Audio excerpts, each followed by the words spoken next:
스승님, 여쭐 것이 있습니다.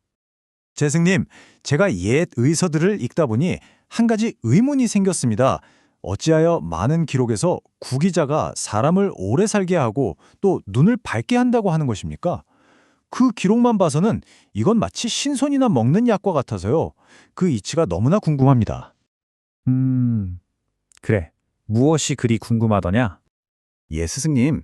바로 본초 강목에 나오는 그 이야기입니다.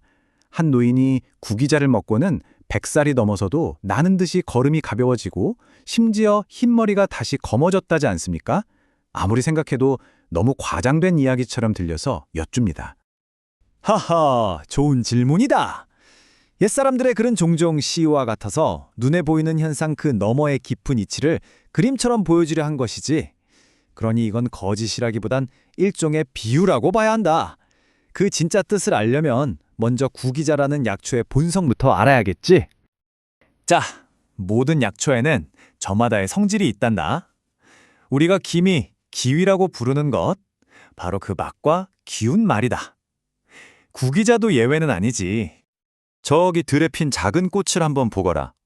겉보기엔 화려하지 않지만 그 안에 생명의 기운을 고스란히 품고 있지 않느냐. 구기자도 그와 같다고 보면 된다.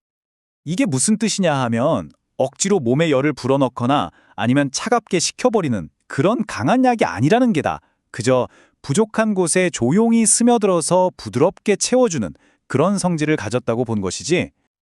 그래, 이 김이라는 것이 참 중요하다. 옛 의학가들은 바로 이 맛과 기운을 통해서 약초가 우리 몸속에서 어떤 길을 따라 또 어디로 향할지를 가늠했단다. 말하자면 맛과 온도를 보고 그 쓰임을 짐작하는 지혜라고 할 수 있겠지. 하오나, 스승님, 그저 달콤한 맛과 서늘한 기운, 그것만으로는 어째서 뼈가 단단해지고 눈이 밝아지는 그런 엄청난 결과로 이어지는지 잘 모르겠습니다. 그 연결고리가 아직은 너무 아득하게만 느껴집니다. 그래, 아주 좋은 질문이야. 당연히 그럴 수밖에. 부분만 봐서는 결코 전체를 이해할 수 없는 법이거든. 자, 그럼 우리 몸을 하나의 커다란 나무라고 한번 상상해보자꾸나. 그 나무의 길을 한번 따라가 보는 게야. 생각해보거라.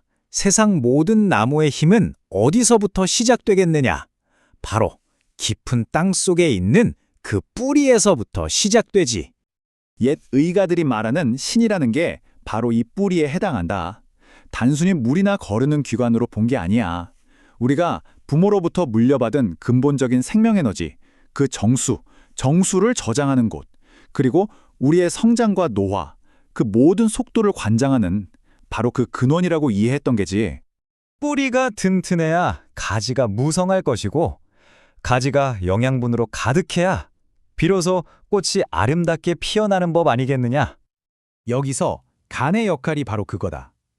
혈액을 잘 저장했다가 온몸 구석구석으로 보내주는 것. 특히 눈처럼 예민한 감각기관을 마르지 않고 촉촉하게 유지해주는 것이 바로 이 간의 상태에 달려있다고 보았던 게야. 그러니 보거라. 눈이 침침해지고 어두워지는 건 그저 눈 하나만의 문제가 아니라는 뜻이다. 저 깊은 곳에 뿌리가 마르기 시작하면 그 영향이 가지로 가서 결국 가장 높은 곳에 있는 꽃, 즉 눈이 가장 먼저 시들고 마는 것과 같은 이치인 게지. 그래서 옛 의가들은 눈앞의 증상만 쫓지 않고 항상 그 근본을 살폈던 게야. 꽃이 시들었다고 해서 꽃잎에만 물을 뿌리는 게 아니라 그 뿌리에 물을 주는 지혜, 바로 그것이지. 송나라 때 의서인 태평성해방에 아주 재미있는 이야기가 하나 실려 있단다. 어느 날 한 관리가 길을 가는데 저 앞에서 아주 젊고 고운 여인이 웬 백발노인을 호되게 꾸짖고 있더란 말이지. 노인은 좋기 아는 넘어 보였는데 말이야. 그러니 그 광경이 얼마나 기이하게 보였겠느냐. 관리가 하도 이상해서 여인에게 다가가 그 연유를 물었지. 그랬더니 그 여인이 뭐라고 답했는지 아느냐? 이 아이는 제 증손자입니다. 제가 이 젊음을 유지하게 해준 약을 먹으라는데도 말을 듣지 않아서 벌을 주는 중입니다. 라고 했다더구나.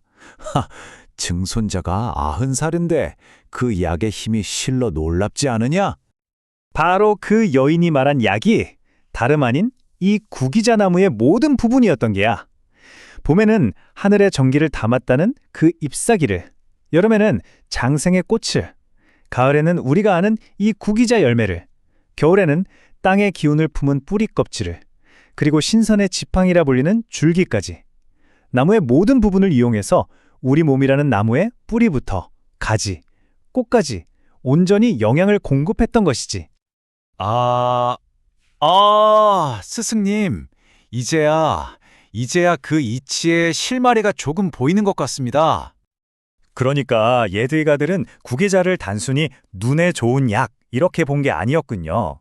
몸 전체의 시스템을 위한 자양분으로 이해했던 거군요. 뿌리에 해당하는 신을 튼튼하게 보충해서 가지인 간이 저절로 무성해지도록 돕고, 그 결과 꽃인 눈은 자연스럽게 밝아지게 만드는 멀리 돌아가는 길 같지만 사실은 가장 근본적인 이치였던 셈입니다. 바로 그거다. 아주 정확히 이해했구나. 눈앞의 증상만을 쫓는 것이 아니라 그 증상을 만들어낸 저 아래의 땅, 즉 근본의 상태를 먼저 살피는 것. 그것이 바로 옛 의가들이 약초를 대하던 방식이었느니라. 그러니 꼭 기억해두거라. 약초는 단순히 어느 한 부분을 고치는 게 아니야. 그저 몸 전체가 스스로 지니고 있던 그 자연스러운 균형을 다시 기억해내도록 도와줄 뿐이다. 그것이야말로 진정으로 보한다는 것의 의미이니라.